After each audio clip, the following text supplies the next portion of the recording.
Hola, bienvenidos a iCafé Online. Muchas gracias por estar con nosotros. Esperamos de que cada canción, cada palabra que puedas escuchar sea de mucha bendición para tu vida. Recuerda que puedes escribirnos y interactuar con nosotros a través de los comentarios. De nuevo, muchas gracias por estar con nosotros y esperamos que lo disfrutes. Me despierto con un motivo, caminar junto a ti.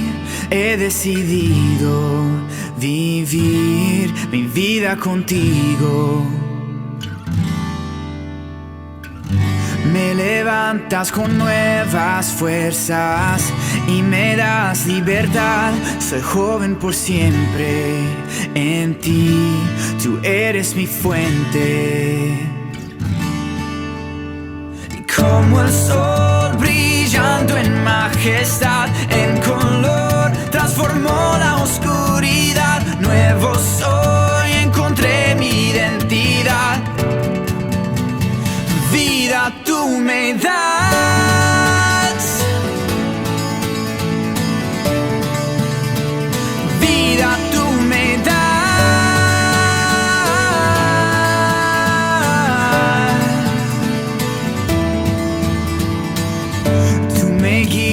En cada paso, suficiente es tu amor. No existe mejor decisión que darte mi vida, Señor. Como el sol brillando en majestad, en color transformó la oscuridad. Nuevo soy, encontré mi identidad. Vida tú me das.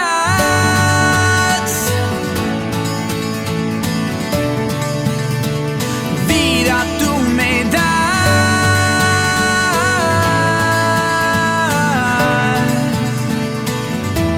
Tu amor me lleva mucho más allá de lo que yo puedo imaginar.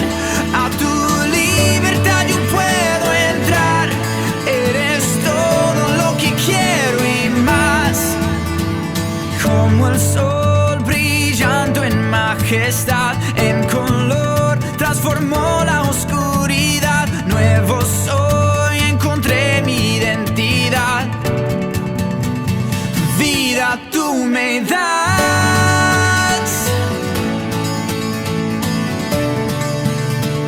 Vida tú me das.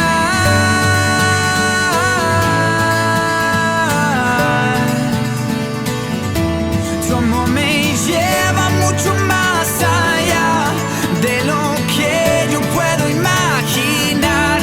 A tu libertad yo puedo entrar. Eres todo lo que quiero y más.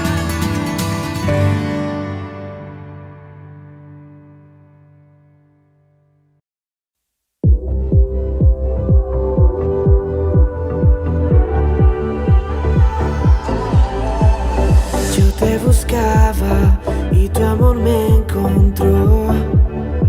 Siempre estuviste junto a mí, tú me guiaste hasta tu corazón. Ahora pertenezco a ti, mis ojos abriste, tu vida me diste, me sostendrás. Tu amor no falla, sé que estás aquí. Llegas con tu amor todo lugar y yo creo en ti, Dios me aferro a ti. No te soltaré pues tú no fallarás. Quiero más de ti, no cambiarás. Tu amor no fallará. No me fallas.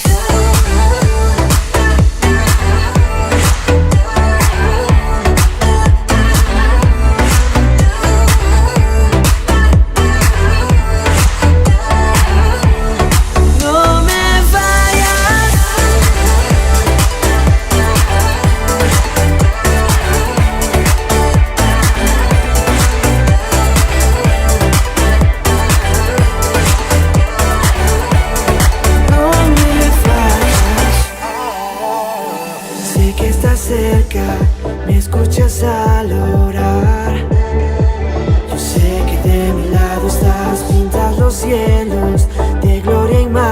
estar. Por siempre yo te seguiré. Mis ojos abriste, tu vida me diste, me sostendrás. Tu amor no fallará. Sé que estás aquí, llenas con tu amor todo lugar. Y yo creo en ti, Dios me aferro a ti. No te soltaré, pues tú no fallarás. Quiero más de ti, no cambiarás. Tu amor no fallará. No me fallas.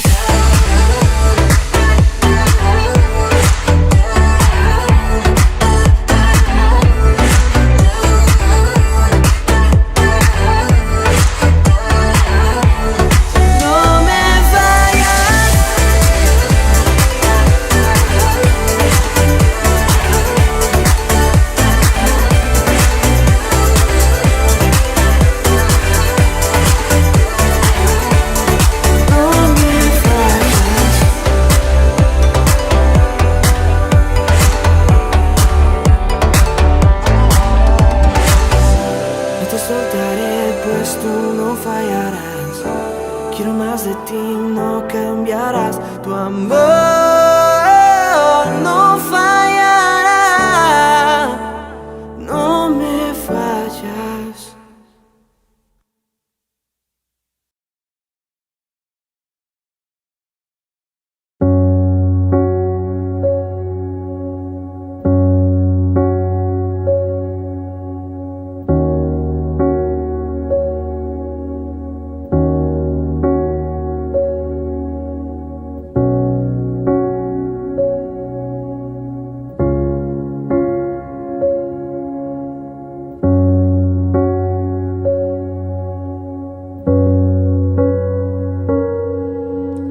Desde el principio tú nos amaste sin condiciones, tu amor entregaste, Cristo, mi Cristo.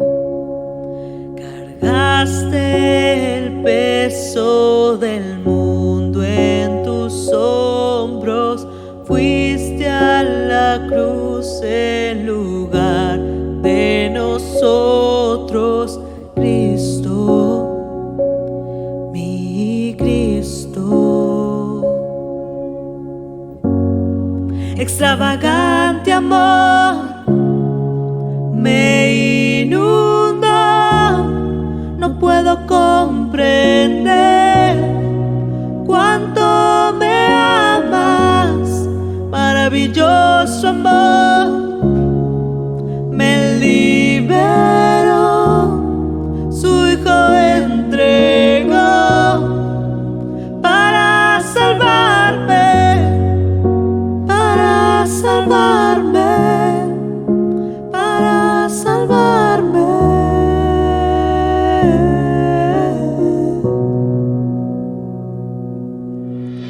En sufrimiento tu paz me conforta, en mis temores tu voz me da fuerza, Cristo, mi Cristo. Eres la luz que alumbra el camino, eres mi guía y mi pronto auxilio, Cristo, mi Cristo. Extravagante amor me inunda, no puedo comprender cuánto me amas. Maravilloso amor me liberó, su Hijo entregó para salvarme, para salvarme, para salvarme.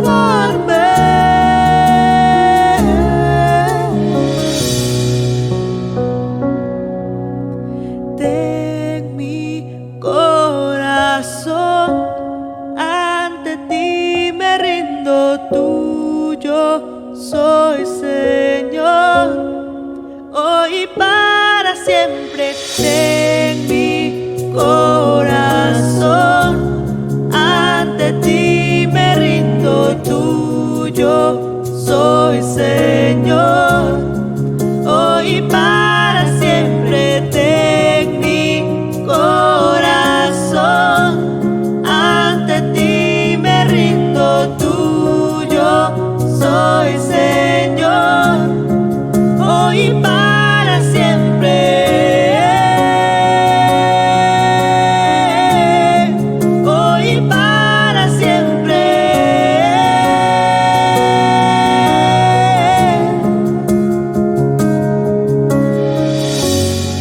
Extravagante amor me inundó, no puedo comprender cuánto me amas, maravilloso amor, me liberó, su hijo entregó para salvarme, para salvarme, para salvarme,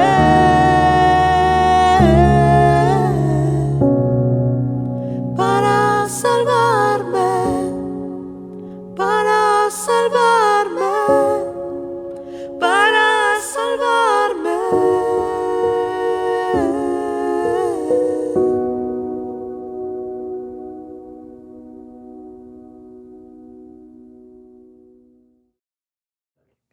Hola, bienvenidos a nuestra reunión online de iCafé.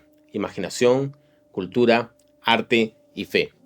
Cada semana nos reunimos para juntos aprender más del camino de Jesús y vivir en comunidad. Si estás en Lima y nos sigues en estas transmisiones, te esperamos los domingos a las 11:30 de la mañana en Barranco, en el Teatro Mocha Graña, Avenida Sáenz Peña 107. Y si estás lejos, escríbenos para saber más de ti y conocerte. Esperamos que puedas seguirnos cada semana por medio de nuestro canal de YouTube y también nuestro podcast. En estas 2 semanas pasadas hemos tenido un pequeño ciclo de mensajes, que con este serían 3, donde hemos estado hablando acerca de lo que significa compartir la fe. Pero hemos tratado de hacerlo desde una perspectiva diferente. La primera semana hablamos de la importancia de estar con Jesús y fruto de ese encuentro diario con Él, con Jesús, compartir el mensaje.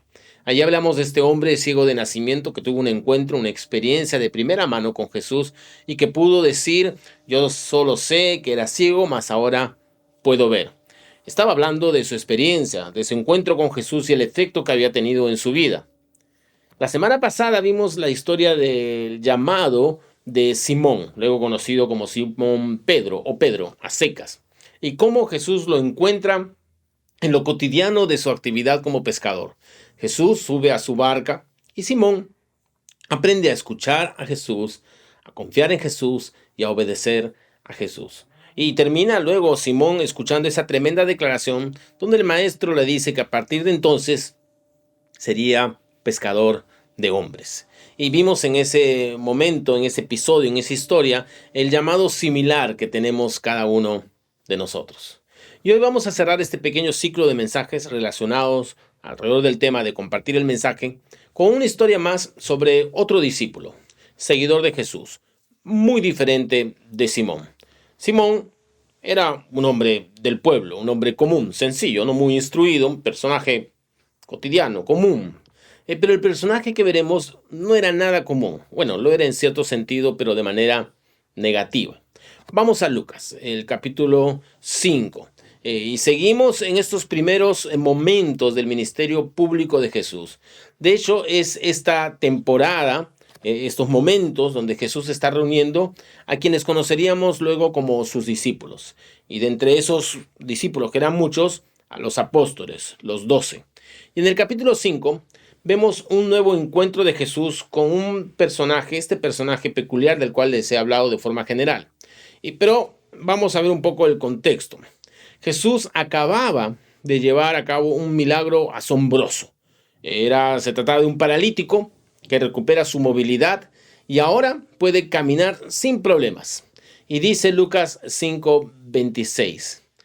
El asombro se apoderó de todos y quedaron pasmados, y alababan a Dios exclamando: hoy hemos visto cosas maravillosas. Lucas 5:26. El asombro se apoderó de todos y quedaron pasmados y alababan a Dios exclamando: hoy hemos visto cosas maravillosas. Jesús estaba mostrando su autoridad, su poder. El pueblo estaba asombrado, lo seguían, alababan a Dios como resultado de lo que hacía y cómo lo hacía. Podríamos decir en términos humanos que la popularidad de Jesús entre el pueblo subía como la espuma. Si estuviera Jesús en nuestros tiempos, podríamos decir que en esos días sus seguidores de Instagram crecieron increíblemente. Los videos de sus milagros en TikTok se hacen virales. Todo eso es lo que pasaba, pero estaban usando la tecnología de entonces. ¿Cuál era la tecnología entonces? El boca a boca. Es decir, la gente se pasaba la voz. Todos hablaban de Jesús, que hace milagros y que enseña con autoridad, incluso que se enfrenta a los fariseos. En otras palabras, como dice el pasaje, hoy hemos visto cosas maravillosas. Y en medio de todo ese fervor, Jesús hace algo tremendamente impopular. Si hubiera tenido asesores de imagen, le hubieran dicho: no, Jesús, no hagas eso, borra ese tweet. Lo que estás por hacer es absolutamente impopular, políticamente incorrecto, por decirlo menos. Leamos Lucas 5:27 para que veamos hacia dónde va la historia. Dice así: tiempo después, al salir de la ciudad, Jesús vio a un cobrador de impuestos llamado Leví sentado en su cabina de cobrador. Ahora, ¿quién es este personaje llamado Leví y que era un cobrador de impuestos en esa época? ¿Qué significaba esto? Bueno, todos sabemos qué son los impuestos. Es ese sistema por medio del cual la población da un porcentaje de sus ganancias al Estado para que éste a su vez dé una serie de servicios a la población. Bueno, esa es la teoría al menos. Bueno, en el caso del tiempo de Jesús la cosa era más complicada. En primer lugar, como ustedes saben, los judíos vivían como un pueblo bajo la ocupación de los romanos. Es decir, habían sido invadidos militarmente. No se autogobernaban. No eran independientes, sino que Roma, por medio de sus legiones, tenía el control de Palestina. Obviamente, Roma necesitaba dinero para financiar la guerra, la ocupación, el mantenimiento de su vasto imperio, mantener lo que llamaban la famosa Pax Romana. Pero no tenía pues un sistema moderno como hoy, no tenían el suficiente personal, no tenían la logística para cobrar ese dinero, esos impuestos que necesitaban. Entonces se les ocurrió la gran idea de dar en subasta los diversos territorios ocupados, algo así como una licitación. El que ganaba la subasta se encargaba de cobrar de parte de los romanos. Y eran diversos impuestos, impuestos a las carreteras, impuestos a la propiedad, impuestos por las tierras, por el trabajo. Si tenía que pagar, escucha, desde los 14 años, o sea, cumplías 14 años ya tenías que pagar impuestos. No era como ahora, que si no pagas, bueno, te ponen en las centrales de riesgo, te marcan como moroso, ya está. Bueno, en el peor de los casos te embargan algún bien. En esa época, si no pagabas los impuestos, te quitaban todas tus propiedades, te metían preso o peor aún, te ponían a ti y a tu familia como esclavos, cosa que en muchos casos terminaba en la muerte por lo brutal de los trabajos que debían hacer y las condiciones infrahumanas. Entonces, aparece este grupo que gana esta licitación, gana esta subasta. Este grupo que ganaba esta subasta y se adjudicaba la autoridad, el poder para cobrar los impuestos de parte de Roma, se le conocen como los publicanos. Y estos publicanos contaban con todo el poderío romano que los respaldaba. Y este grupo se convirtió rápidamente en un grupo muy poderoso. Era un lobby muy rico. Era una verdadera organización criminal. Legal, por así decirlo, porque los romanos los estaban aprobando. No solamente cobraban los impuestos que tenían que pasar a los romanos, sino que sus ganancias consistían justamente en cobrar de más a las personas. Es decir, sobre lo que los romanos pedían como invasores, ellos le añadían lo que se les antojaba, explotando, abusando del pueblo para obtener sus ganancias. Estos publicanos ricos y poderosos crearon toda una estructura, gremios, donde ellos a su vez se habían adjudicado todo un territorio, delegaban la tarea a encargados de administrar zonas más pequeñas y finalmente en esta cadena de corrupción estaba el recaudador de impuestos, que era el que cobraba la plata, era el que se ensuciaba las manos. Leví era uno de estos recaudadores de impuestos. Eran odiados, rechazados por todo el pueblo. En primer lugar, eran colaboracionistas del Imperio Romano. Ya eso de por sí era malo. El pueblo judío era un pueblo muy orgulloso y se sentían obviamente invadidos, violentados por los romanos, y aquel que colaboraba con ellos era un traidor. Segundo, eran abusivos, eran corruptos, malos, crueles. Se les consideraba pecadores y de los peores. A estos recaudadores de impuestos se les excluía de la vida social normal del pueblo. Obviamente ellos creaban sus propios círculos de amistades, mafiosos. Los publicanos, estos grandes dueños de los contratos, no eran generalmente judíos, la mayor de las veces. Pero los siguientes niveles de la jerarquía, que veían áreas más pequeñas, y los recaudadores de impuestos propiamente, eran generalmente judíos, o parte de la población a la que debían cobrar. Tiene sentido, porque tenían que conocer a la gente para cobrarles. De manera general, en las escrituras y en la historia a veces se le conoce a todos como publicanos. Pero ya hemos dicho que el publicano en particular era el que estaba al frente de toda esta organización criminal, corrupta, pero eran todos parte de este sistema. Por eso a veces a todos en general se le llaman los publicanos. Pero en verdad, como hemos visto, había toda una jerarquía. Era tan corrupto el sistema que me imagino que cada uno de ellos en su propio nivel iba sacando su propia tajada. Algunos de estos recaudadores de impuestos ya habían escuchado el mensaje, no de Jesús, pero de Juan el Bautista. ¿Recuerdas Juan cuando hablaba del bautismo de arrepentimiento? Un mensaje que fue impactante en el pueblo allí judío. Está en Lucas 3. Mira lo que dice, Lucas 3, 12, 13. Dice, también unos cobradores de impuestos llegaron para ser bautizados, o sea, con Juan el Bautista. Y le preguntaron, maestro, porque así le trataban a Juan, ¿qué debemos hacer nosotros? Y mira lo que les dijo Juan el Bautista. Él les dijo, no cobren más de lo que deben cobrar. No cobren más de lo que deben cobrar. Es exactamente lo que ellos hacían. Ese era su modus operandi. Allí estaba la plata, en cobrar de más. Y entonces vemos a Jesús encontrarse con uno de estos personajes. Regresemos al 5:27. Tiempo después, al salir de la ciudad, Jesús vio a un cobrador de impuestos llamado Leví sentado en su cabina de cobrador. Perfecto, Jesús. Este es el momento. Es tu oportunidad de terminar de subir a la cúspide de tu popularidad con la gente. Dile a este publicano recaudador de impuestos, corrupto, abusivo, desgraciado, sus verdades. Vamos, Jesús. Dile lo que todos queremos decirle, pero no nos atrevemos. Tú sí puedes. Eres el Mesías, ¿no? El que viene a liberarnos de la esclavitud. ¿Y qué le dice entonces Jesús a este publicano recaudador de impuestos? Lucas 5:27, al final. Sígueme y sé mi discípulo. Le dijo Jesús, sígueme y sé mi discípulo. No, pues, ¿cómo vas a llamar a este hombre para que sea tu discípulo? Es un recaudador de impuestos. Es nuestro enemigo. Personifica todo lo malo, lo degradante, lo corrupto de la sociedad. ¿Te imaginas lo chocante de ese momento para la gente que seguía a Jesús? ¿Ahora te das cuenta lo impopular que fue hacer algo así? Sígueme, le dijo a Leví. Pero más chocante que para el pueblo, lo más chocante debió ser para el mismo Leví. O sea, más chocante que para el pueblo debió ser algo chocante para el propio recaudador. Seguro Leví volteó sorprendido, ¿no? O sea, ¿me hablas a mí? ¿Sabes quién soy? ¿Estás seguro?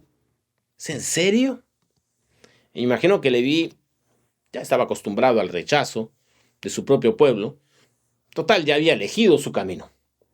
Él había tomado sus decisiones. Lo que vivía eran las consecuencias de ser recaudador de impuestos. Tal vez esto lo había vuelto a alguien duro, cínico, no sabemos. Lo que sí sabemos es cómo reaccionó al llamado de Jesús. Versículo 28. Entonces Leví se levantó, dejó todo y lo siguió. Se levantó, dejó todo y lo siguió. ¿Recuerdas la semana pasada cómo terminó la historia de Simón? Decía que dejaron todo, él y sus amigos, para seguir a Jesús. Y ahora vemos a Leví haciendo exactamente lo mismo. El llamado de Jesús es dejarlo todo, es decir, iniciar un nuevo camino. Dejar aquello en lo cual habíamos puesto nuestra confianza, nuestra fe, aquello que era lo más importante. Para Leví posiblemente era el dinero, el poder, al punto de estar dispuesto a perder el respeto de su propio pueblo. Pero ahora viene Jesús y lo llama a ser su discípulo, a estar con él, a caminar con él. Y la invitación de Jesús es irresistible. Y aquí empezamos a ver un patrón que se repite a lo largo de los evangelios. El llamado de Jesús no está asociado a nuestros méritos, valores personales, logros profesionales o artísticos, poder o estatus en la sociedad. El llamado de Jesús está basado en su amor, compasión, gracia y misericordia. Pero la historia no queda allí. Ya esto era bastante escandaloso, diferente, inusual, rompía muchos patrones, pero lo que sigue sobrepasa todos los límites. Mira, versículo 29. Más tarde, Leví dio un banquete en su casa, con Jesús como invitado de honor. Muchos de los cobradores de impuestos, compañeros de Leví y otros invitados, comieron con ellos. Ya esto es demasiado. No solo lo llama a ser su discípulo, sino que entra a su casa. Encima aparecen los otros cobradores de impuestos y otros invitados que eran obviamente del mismo círculo y conducta. Para quienes aún no lo saben, este Leví luego será conocido como Mateo, el discípulo. Sí, ese Mateo, el que escribió uno de los evangelios. Y el mismo Mateo también relata esta historia. Y en su historia, en el relato que hace Mateo, él no tiene miedo que sepan que él es, así que no usa el nombre Leví, sino el nombre Mateo. Mira lo que dice el mismo Mateo, versículos 9 y 10. Más tarde, Mateo, el mismo, invitó a Jesús y a sus discípulos a una cena en su casa, junto con muchos cobradores de impuestos y otros pecadores de mala fama. Pecadores de mala fama. Con este grupo tan simpático, Jesús se sienta a cenar. Ahora, ya hemos hablado cómo el cenar era todo un símbolo de comunión. Y al cenar Jesús con ellos, le está diciendo, sin lugar a dudas, que ellos pueden ser parte de sus seguidores. Que Él está allí para ellos, independientemente de quiénes son. Ahora, ojo, esto no significa que Jesús avalaba sus prácticas abusivas en la recaudación de impuestos. Jesús está apuntando a las personas que están detrás de esas prácticas pecaminosas. Y aquí aprendemos dos lecciones muy valiosas si vamos a compartir el Evangelio. Estas buenas noticias del amor de Dios para la humanidad. La primera lección es ser capaces de ver a las personas que están detrás de los pecados en los que pueden estar inmersos. Ver a las personas que están detrás de los pecados en los cuales pueden estar inmersos. Entonces, estas personas que están detrás de esos pecados son valiosas. Dios los ama y Jesús está listo a llamarlos e invitarlos a la mesa. El problema que nosotros tenemos es que nos quedamos tan enfocados en el pecado que practican que rechazamos tanto el pecado como a las personas que los practican. Jesús no hacía eso. Por eso estaba dispuesto a entrar en la casa de Leví y cenar con ellos, acercarse, conversar, sociabilizar, mostrar su gracia. En ningún momento aplaudió su conducta o prácticas. Él estaba más interesado en llegar a ellos como personas. Mientras más tiempo tenemos como seguidores de Jesús, somos obviamente transformados para vivir para Él y aprendemos a identificar aquellas cosas que van en contra de su santidad. Eso es maravilloso. Pero eso nos puede jugar en contra cuando usamos ese conocimiento para rechazar a quienes están aún presos de pecados, conductas y formas de vida contrarias al camino de Jesús. Preguntas para ti y para mí. ¿De qué maneras prácticas podemos seguir el camino de Jesús en nuestro acercamiento a las personas? ¿Estoy dispuesto a relacionarme y compartir el amor de Jesús con aquellos cuyas ideas e incluso conductas van en contra de mis valores? Son preguntas válidas que podemos y debemos explorar. Pero hay una segunda lección. Y esa segunda lección nos la da el mismo Leví. Leví, hemos visto, tiene un encuentro con Jesús. Leví está en su puesto, lugar, mesa de recaudación de impuestos. Jesús le sale a su encuentro, lo llama a ser su discípulo, él deja todo y le sigue. ¿Cuál es el paso siguiente que da Leví? El paso siguiente que da, posiblemente su primer gran paso como discípulo, lo que hace es llamar a sus amigos. Vengan a casa, tengo un invitado especial, voy a dar un banquete, no se lo pierdan, mismo lugar de siempre, pero va a haber algo especial, ya verán. Invita a otros recaudadores de impuestos como él, a sus amigos que eran pecadores como él, de mala fama. Y allí está Jesús sentado con ellos, cenando con ellos.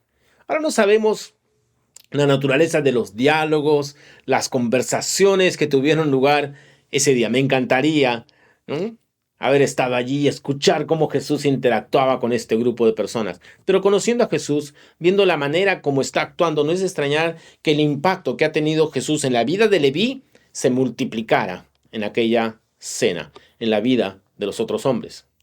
Y cada uno de nosotros somos como Leví. Tal vez no practicamos las mismas cosas que Leví, no hemos salido del mismo lugar donde salió Leví, pero todos somos o hemos sido conscientes de nuestra necesidad de un Salvador, del amor de Jesús que nos rescata de nuestra condición, que viene a nosotros a darnos de su gracia. Y qué maravilloso es el amor de Dios que nos encuentra donde estamos y como estamos. Y ahora entonces nos toca dar el siguiente paso: reunir a nuestro círculo, a nuestros amigos e invitarlos a probar el banquete de la gracia de Jesús. No se trata de convencer a nadie. Se trata de transmitir lo que hemos recibido, porque es un regalo tan maravilloso que no podemos guardarlo para nosotros solos. Leví lo entendió desde el primer momento y llamó a todos para presentarles a Jesús. Más preguntas para ti y para mí. ¿Qué pasos prácticos estoy dando para presentar a Jesús y su amor y su gracia en mi círculo, sea profesional, artístico, laboral, amical? ¿Cómo llegó Jesús a reunirse con tantos recaudadores de impuestos y pecadores bajo un mismo techo? ¿Cómo lo hizo? Lo hizo por medio de Leví. De la misma manera, Jesús quiere que su mensaje llegue allí donde solo tú tienes acceso. No podemos ser creyentes y seguidores de Jesús anónimos, silenciosos. Claro que hay que ser sabios, oportunos, pero si combinamos el primer principio, donde vemos a Jesús acercarse a las personas, lleno de gracia, lleno de amor, listo a tener una relación con ellos a pesar de sus estilos de vida, y la combinamos con esta actitud de Leví de invitar a sus amigos al banquete de la gracia de Jesús, podemos estar tranquilos, porque el resto es el trabajo de Dios. Nosotros habremos cumplido nuestra parte, que es anunciar lo maravilloso que es seguir a Jesús. Ahora, con todo lo hermoso que es este escenario, si lo vemos desde la perspectiva de la gracia, para quienes eran religiosos en esa época, que se creían libres de pecado, superiores a los demás, fue escandaloso, fue reprobable. Mira lo que dice el versículo 30. Pero, siempre hay un pero en la historia, pero los escribas y los fariseos murmuraban contra los discípulos de Jesús y les dijeron: ¿por qué ustedes comen y beben con cobradores de impuestos y pecadores? Ahora no vamos a hablar mucho de los escribas y fariseos hoy, pero ya sabemos que personifican la religiosidad que se cree superior, moral, llena de orgullo por los supuestos logros que los diferencian de los pecadores. Para ellos, estos fariseos, esta conducta de Jesús es mala. Lo están acusando de lo que llamamos pecado por asociación. Es decir, Jesús no había cometido pecado alguno, pero por estar con los pecadores se infería pues que debe ser como uno de ellos. Y no nos sorprendamos que nuestra conducta y actitud, al mostrar la gracia de Dios, sea criticada y mal entendida muchas veces. Jesús no tuvo problemas con eso. Aquí eso no se menciona directamente, pero ya hemos hablado de cómo el pueblo también debía estar en shock. Cómo es que Jesús entra en casa de estos delincuentes. Y lo que pasa es que Jesús no está en un concurso de popularidad. Él está allí para hacer lo correcto, cueste lo que cueste. Y la respuesta de Jesús es conocida y maravillosa. Versículos 31-32. Jesús le contestó: la gente sana no necesita médico, los enfermos sí. No he venido a llamar a los que se creen justos, sino a los que saben que son pecadores y necesitan arrepentirse. Bueno, aclaremos las cosas. Usando esta metáfora de Jesús, podemos decir que todos estamos enfermos, afectados y separados de Dios por el pecado. No es que hay algunos sanos y Jesús no viene por ellos. Jesús viene por todos, porque todos estamos enfermos y necesitados de su gracia, de Jesús, que es el gran médico del alma, del corazón, de la vida. Y no es que los fariseos o religiosos estaban sanos y Jesús no venía por ellos. No es tampoco que el resto del pueblo que no practicaba la corrupción de los recaudadores de impuestos estaban sanos. No se trata de eso. Esta traducción, la Nueva Traducción Viviente, lo aclara un poco más cuando dice: no he venido a llamar a los que se creen justos. Es decir, muchos no se ven a sí mismos como necesitados de Dios o Jesús. Incluso muchos se ven como justos, buenos, morales, superiores. Y esa falta de visión espiritual sobre uno mismo es lo que los separa de Jesús. No es que Jesús los separa, son ellos mismos que se separan de Jesús. Jesús ha venido por aquellos que saben que son pecadores y necesitan arrepentirse. El reconocimiento de nuestra condición y necesidad de un Salvador es esencial. Pero ojo, que esto es tan importante para ese primer acercamiento a Jesús, donde somos alcanzados, salvados, redimidos por la gracia y el amor del Maestro, pero sigue siendo de igual importancia el resto de nuestras vidas. En el momento que un seguidor de Jesús olvida su condición de necesidad, su pecado y la gracia de Dios sobre él, y empieza este sutil camino a creerse bueno, moral, mejor que los demás, que no son tan santos como yo, en ese momento, no solo estamos regresionando a la peor forma de religiosidad, similar a la de los escribas y fariseos, sino que perdemos inmediatamente la capacidad de llevar el evangelio de la gracia a quienes la necesitan. Quiero repetir otra vez. Cuando empezamos a deslizarnos en este camino de olvidar nuestra condición espiritual de necesidad, pobres en espíritu, necesitados día tras día del evangelio, en ese momento no solo estamos regresionando a la peor forma de religiosidad como la de los escribas y fariseos, sino que perdemos la capacidad de llevar el evangelio de la gracia a quienes lo necesitan. ¿Por qué? Porque no podemos compartir el mensaje de la gracia desde una posición de falta de gracia o de creernos superiores o mejores que los demás. Al contrario, vamos a dar una imagen distorsionada del Evangelio de Jesús. Si somos honestos, mucho del rechazo a la fe y al cristianismo es por cosas como esta: nuestra soberbia, nuestra falta de amor, nuestra religiosidad. Muchas veces hemos hecho más daño que bien.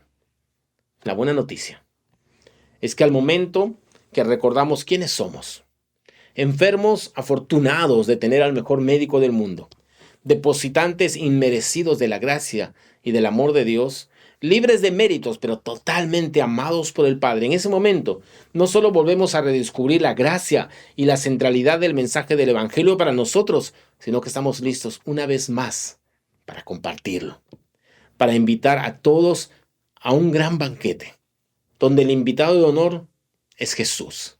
Ese es el banquete de la gracia.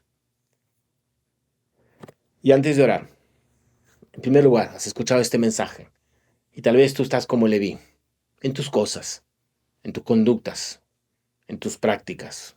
No importa dónde estés, no importa lo que estés haciendo, Jesús sale a tu encuentro y te dice: sígueme, quiero que seas mi discípulo.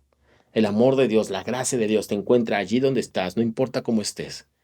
Lo único que tienes que hacer es lo mismo que hizo Leví: sigue al Maestro, deja todo, síguele a Él.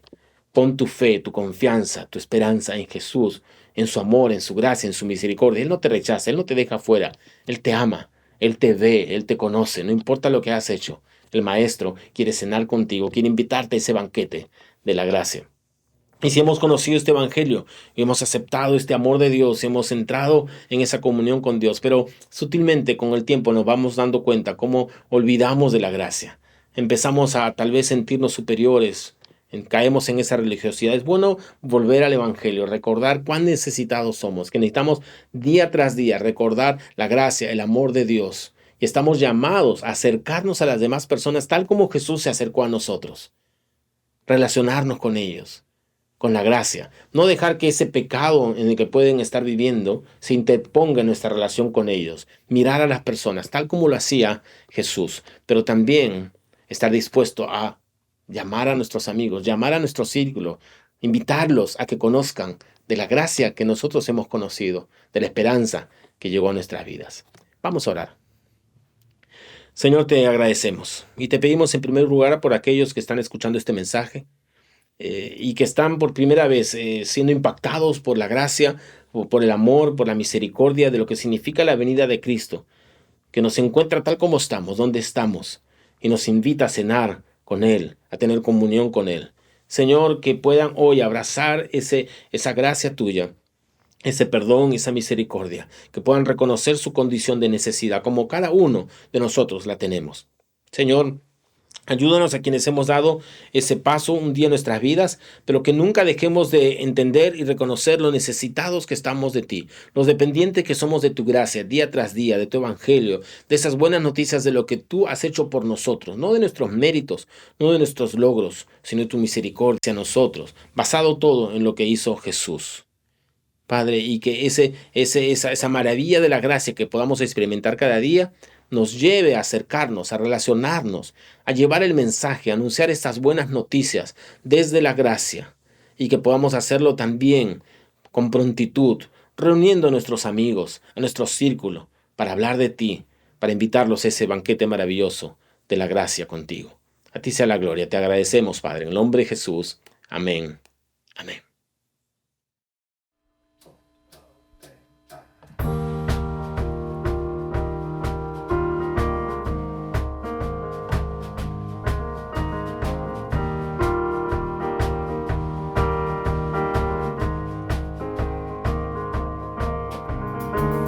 Quiero al mundo alumbrar, ser la chispa en tinieblas. Mostrar que tú eres, oh Dios, el Dios de gracia y paciencia. Oh Dios, sé una lámpara a mis pies. Oh Dios, que alumbremos con el corazón.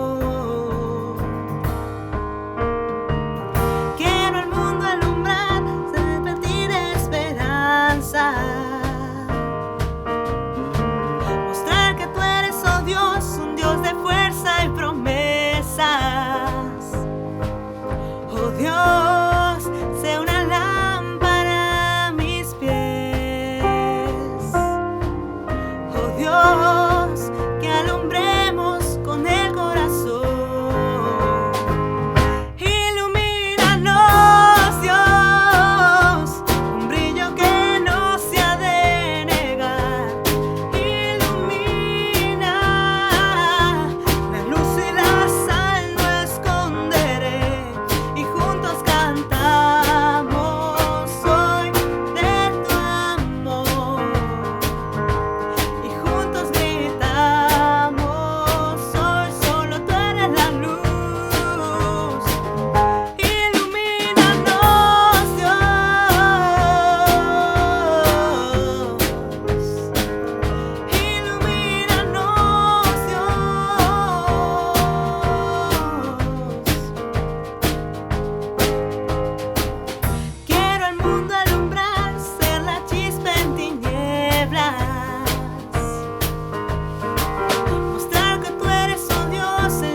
Muchas gracias por estar con nosotros.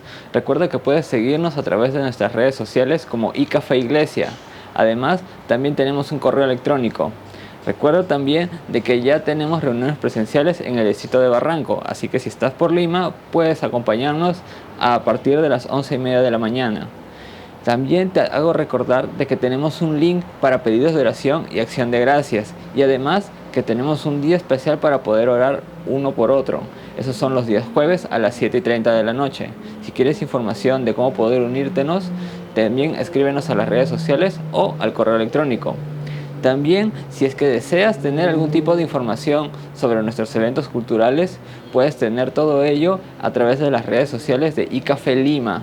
Ahí podrás encontrar noticias sobre conciertos, exposiciones de pintura, en fin, todo tipo de actividades. Muchísimas gracias por haber compartido este tiempo con nosotros y esperamos de que tengas una maravillosa semana. Dios te bendiga.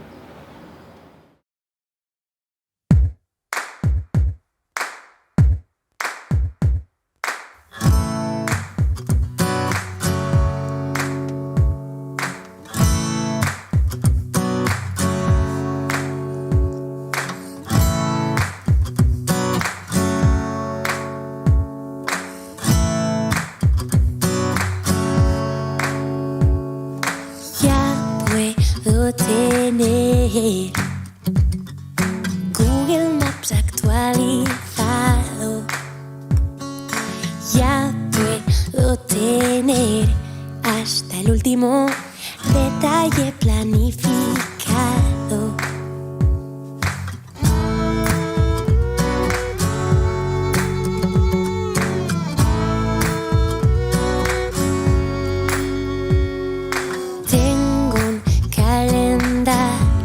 Pared que siempre me hace creer que sé todo lo que va a suceder. Me aferro a la ilusión de que llevo yo el timón y no es del todo cierto. Oh, corazón, ya puedes trazar mi rumbo. Pero al final mis pasos solo los dirige Dios.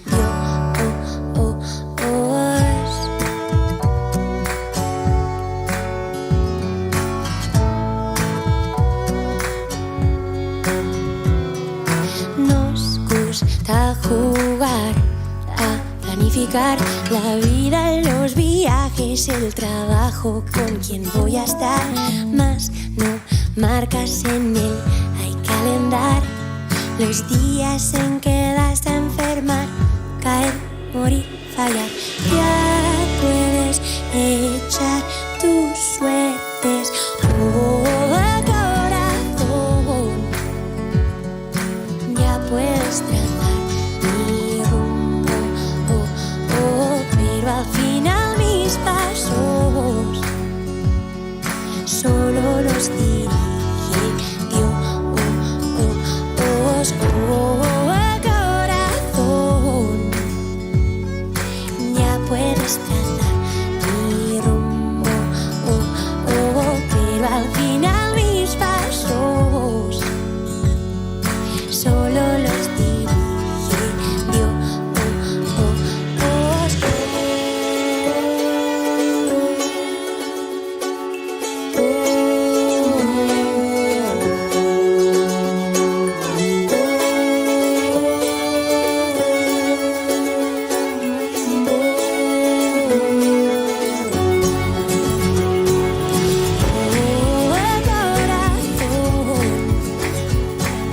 Ya puedes trazar mi